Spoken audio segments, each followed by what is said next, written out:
Bonjour, bienvenue sur ma chaîne Diamotors.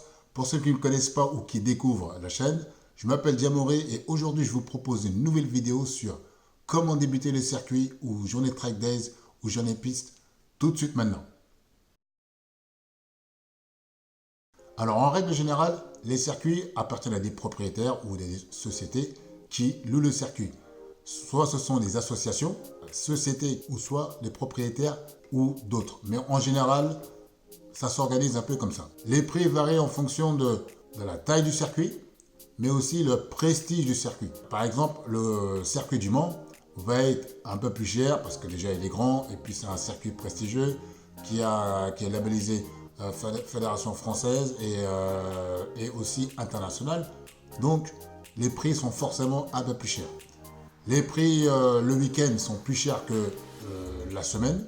Le site où on peut trouver toutes les dates des journées de circuit et vous allez voir que la différence en général en semaine c'est moins cher que le week-end. En fonction d'un petit circuit, 99 € ou moins à 300, 400, 500 € pour les plus prestigieux d'entre eux. Je souhaite ajouter aussi les différences de prestations. Il y a des circuits où c'est open pit lane, c'est-à-dire on rentre quand on veut, on sort quand on veut. Si on veut rouler 4 heures d'affilée, on peut rouler 4 heures d'affilée. Ou bien il y a des sessions, l'organisateur qui détermine les sessions. Donc en général, c'est entre 15 et 30 minutes la session. Et ça peut être par catégorie, soit par niveau ou soit par classe de voiture. Ça peut être session GT et ensuite, s'il y a des monoplaces, session monoplace, ou bien des sessions débutants, confirmés ou autres.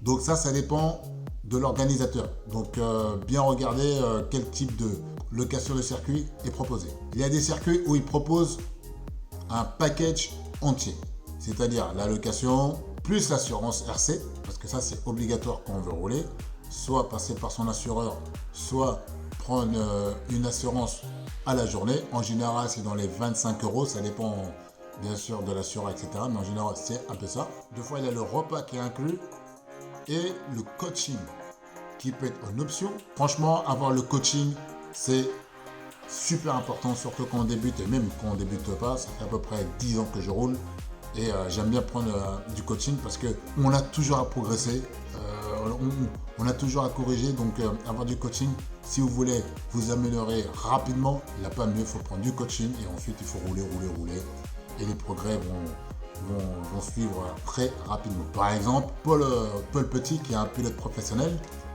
fait ses journées sur le circuit de Mornay en Creuse. Le circuit appartient à son père et lui, il organise aussi ses propres journées. Dans sa prestation à lui, bien sûr la location, mais aussi il y a le coaching qui est inclus. Il faut en profiter. Surtout quand c'est un pilote professionnel, c'est pas courant que le coach ait un pilote professionnel et en plus en activité. Donc moi, à chaque fois que j'y vais, je peux vous dire que j'en profite à max.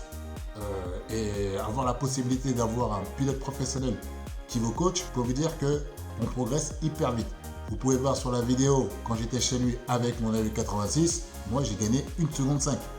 1 seconde 5 et pourtant je pensais que j'étais déjà à ma limite, mais il m'a fait pousser à des limites que j'aurais jamais atteint tout seul ou tout de suite. Il y a des track days où le coaching est inclus, mais ça c'est très rare. En général c'est en option, varie entre 20 à 30 minutes ou à la session. Les prix dépendent du coach et aussi de l'association qui propose ce service. Contactez l'organisateur pour savoir s'il y a du coaching, à quel prix et combien de temps. En général, la journée débute à partir de 9 h jusqu'à midi, 14 h ou 13 h 30, 17 h, 17 h 30, en fonction de la météo et ou de la période. Si c'est en hiver, on roule un peu moins, mais comme il fait nuit plus tôt, on termine plus tôt.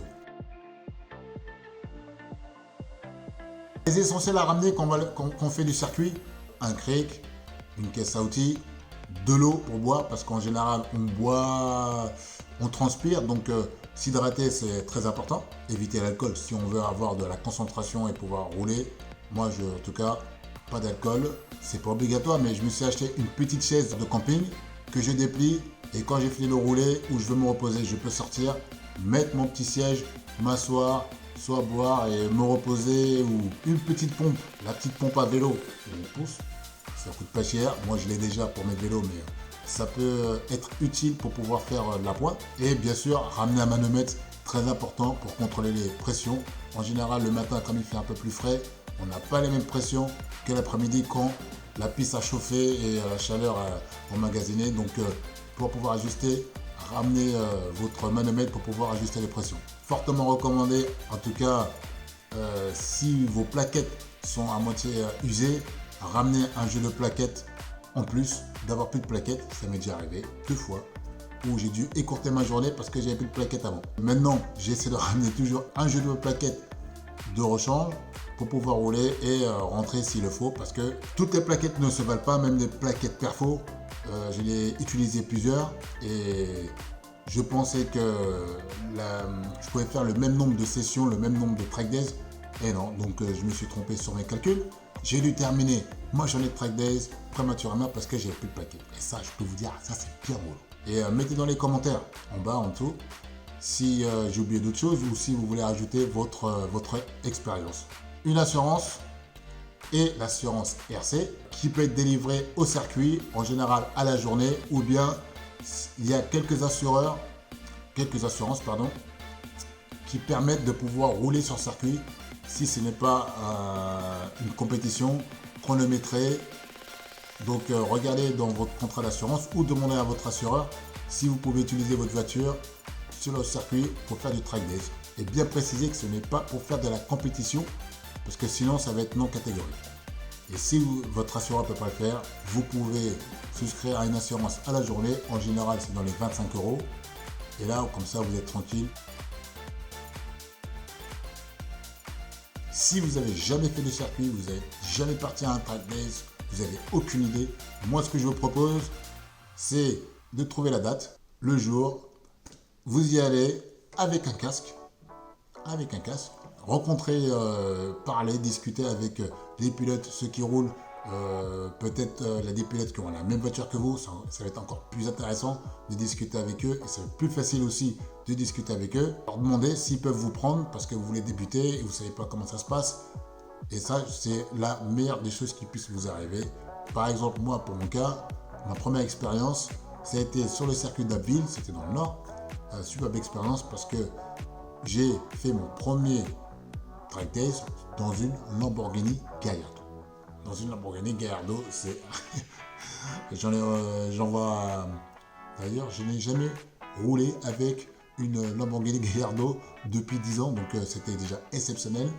Et le deuxième, juste après lui, j'ai roulé sur une Honda S2000 où ça a été le kiff, on était décapoté avec l'arrière qui se balade un petit peu. Le pilote, franchement, il se régalait et j'ai vraiment apprécié cette expérience-là. Donc, prenez un casque, allez demander à... Après, bien sûr, si personne ne veut pas, il y en a toujours au moins un qui va vous dire, qui sera même content de vous prendre et vous montrer comment ça se passe. Des fois, il y a une décharge à signer avant de... Ça dépend après de l'organisateur.